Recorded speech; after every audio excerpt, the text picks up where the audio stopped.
wonderful woman. She's a wonder. Lynda Carter.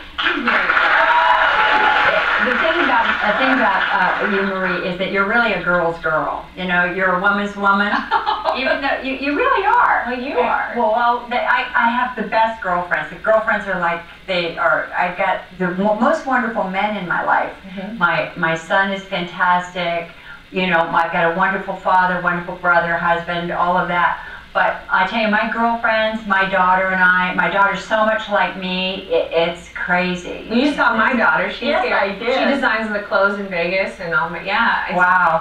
But you're right. I think that it's important to have those connections. Yes. And that's kind of what I wanted this to be too, is girlfriend. Girlfriend, right. You know, really just not just come on and promote something, but to really know your heart and who we are as women, because I don't care what we do for work, we're all women. We're all women. We're all women. And the struggles that we have as mothers, yes, the struggles we have in relationships. I mean, there's not a relationship that any of us have that goes unscathed through. I'm married 30 years, almost 30 years. That's wonderful. And you know, we've been through our things. We're tight as ever right now, but we have been through times. And then you go through, my kids are now, you know, one's just graduating college, one's in law school, and That's wonderful. Yeah, they're very much brainiacs and just a blast to be around. I prefer to be with them than almost anybody. But yeah, it's a privilege. I feel privileged that I get to be their mom, and the only one that's their mom. I'm the mom. You love being a mom. I do. And I really understand my own mother, you know. I just am so proud of everything they do. And my daughter and I can kind of do this, but because she's got a lot of my mother in her. And my mother was spirited. She was a very spirited. And my daughter's bossy and spirited.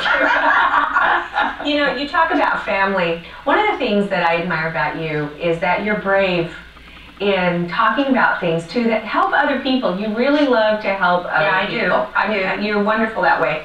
And when you talk about we go through difficult things in life, you've been through some challenging things in life. I have. You have alcoholism in your family. You've been through your own challenges. Yes. And you share that. Well, I didn't even start drinking until I was in my 20s. I had a couple of little episodes in high school, like at high school graduation, where I woke up kind of the next day. My girlfriend had, you know, taken me home, put me to bed, but I don't really remember anything about it. But that's one of the signs of certainly the genetic component to alcohol. When I have alcohol, I don't feel the same thing. When I was first drinking, I didn't feel the buzz that people feel. And when you're feeling a buzz, you shut it off. You're not chasing a buzz or anything. It's kind of your mechanism to know when to stop. Right. And so the way that the genetic component works is that your liver doesn't actually process the alcohol at the same rate. And so by the time I have a buzz, I've had 3 glasses of wine instead of just the half of a glass and you're feeling a buzz.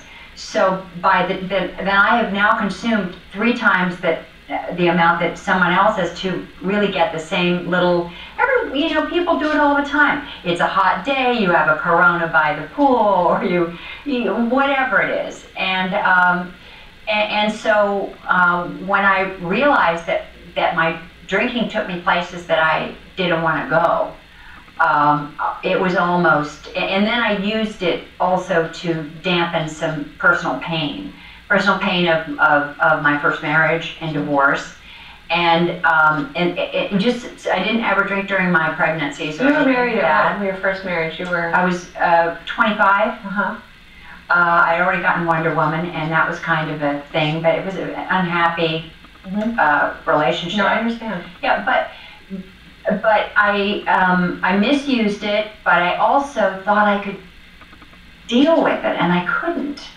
So by the time I got into, which is now 15 years ago, I think it's more than 15, it's either 15 or 16 years that since I first got into recovery. And it was so shameful and so embarrassing because I had been able to accomplish everything in my life that I ever set out to accomplish. And yet this thing was kicking my butt, you know, this thing. Did it control you? I would say that I drank against my will. Really? Yeah, I didn't drink on a consistent basis. I would completely stop and not even want to have anything, and then if I had a beer, it would just send me over the edge. So it'd be 2 years in between the times that I would drink. Did it cause change in you? Did you feel shame about it, or was it kind of, did you hide it for that reason? Or? Well, I kept thinking I could handle it. I thought that I wouldn't drink, or that, you know, I hadn't drank in 2 years, and so I can have a drink, and it would just take me to places. So how did you conquer this? It was really my husband. My husband and I kind of sat down and talked about it, and I just said I can't do it. I was terrified. I was ashamed, mortified, and I just realized I couldn't do it alone. And I went to a wonderful place in Maryland called Father Martin's Ashley, and it's right on the Chesapeake Bay. And it's everyone there is in recovery, all the people that work there. And I'm on the board. I've been on the board of Father Martin's Ashley for 10 years now. And was that a difficult day to realize that you? Because it is tough when you realize you have to get help. But it's willing to do anything. It's a blessing in disguise. I would be begging God to just save me from this. I was horrified, terrified, everything, because I couldn't get a handle on it. And when I finally realized through this program, and I got into recovery, and I finally realized that I could, that I learned about the disease, I learned about what the triggers were, I learned about my genetic component to it. You got some answers? I got answers, and I knew that, and I now had the tools that I needed to go about my life and in a happy and healthy way. Because there are answers. Yes, there are answers. And there are reasons, and it gives you that peace. I think you are very brave to talk about it, to give people hope about it. And I've spoken at the Pentagon. I've spoken all over the country about this in trying to reach people who, you know, from the macho thing or whatever, people in the military, and it's a big problem, trying to help them to realize that this is just, you know, just like depression or anything else. There is a way out if you are willing to take the steps. There is always a way out. Yeah. Yeah. Bless your. Can I just tell you, you are Wonder Woman, and so are you. No, you are, and you bring so much. You're just a lovely person, and I just adore you. You're going to be at the Lincoln Jazz at Lincoln Center. Do you fly your invisible plane there? I've never heard that before. Oh yeah, never. So when you Jazz be at Lincoln there? Center, 26th and 27th of April. Well, make sure you go see her. You buy our records. We both have records out. Exactly. She's got a new record. She and Donnie have a new record. I have a new record. Go on YouTube, on iTunes. Always giving to others. No, you're the best. And you really, I want to see your show. We'll be right back. Thank you for being here.